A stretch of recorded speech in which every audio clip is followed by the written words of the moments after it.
I think what this week has shown, particularly the developments and progress on Tuesday, is that President Zelensky, who's with us this morning, has shown once again that Ukraine is the party of peace, because he has agreed to and committed to a 30-day unconditional ceasefire. Now what we see, and this is centrepiece for our discussions today, is that Putin is the one trying to delay. If Putin is serious about peace, it's very simple. He has to stop his barbaric attacks on Ukraine and agree to a ceasefire. And the world is watching.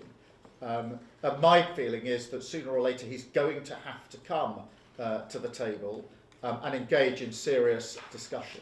Being prepared to defend any deal ourselves through a coalition of the willing. We've begun that process, and this morning we can take it forward. And then thirdly, and really importantly, given the developments of the last few days, to keep the pressure on Putin to come to the table. And I think collectively we've got a number of ways that we can do that.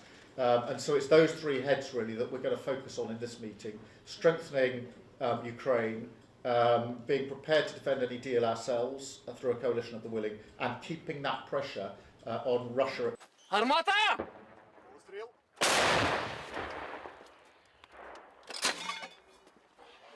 So what we call whatever foreign force is deployed to stabilize Ukraine, we don't know. Are they going to be peacekeepers? That depends on there being a ceasefire that brings about a peace that they're there to guarantee. Are they going to be a stabilization force? Are they going to be a garrison or a backstop to the Ukrainians?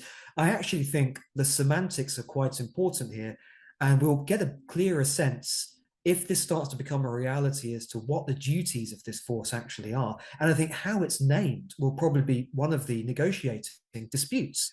Ukraine at least has the benefit of being next to a large number of NATO countries, obviously Poland, but also Romania across the Carpathian Mountains. There are a number of ways that you can use those neighboring NATO countries as staging grounds, as basing camps for whatever stabilization force would then hypothetically operate in Ukraine. You'll want to find almost certainly the nationality. If there is a single head of this force, that nationality will be quite an important question. It's the same in UN peacekeeping missions as well, even if they're not a national deployment.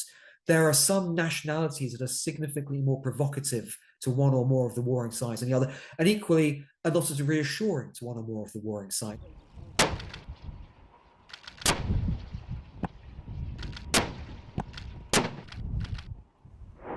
So I think without question, the verification of a ceasefire and the stabilization of the front line today in 2025, even compared to 5, 6, 7 years ago, will of course be able to benefit from sensors, from drone monitoring, from cameras, and potentially integrate satellite imagery in a much quicker time frame than otherwise was the case.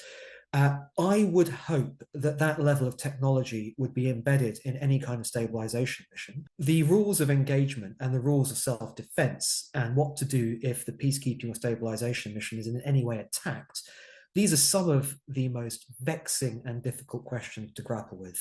One would assume they'd also be part of any negotiation that gives this kind of force a mandate. Again, hypothetical, we're nowhere near a stabilization force with an active mandate. How you resolve these questions is extremely hard to work out, because you can't deploy armed forces on the ground with no right to self-defense.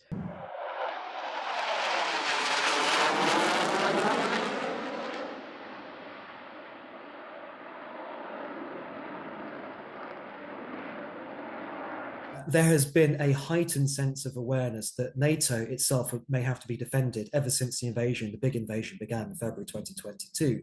Now, of course, operational preparation is mission specific, but I think very generically speaking, Western European troops are actually now quite well practiced in deploying in numbers to Eastern Europe.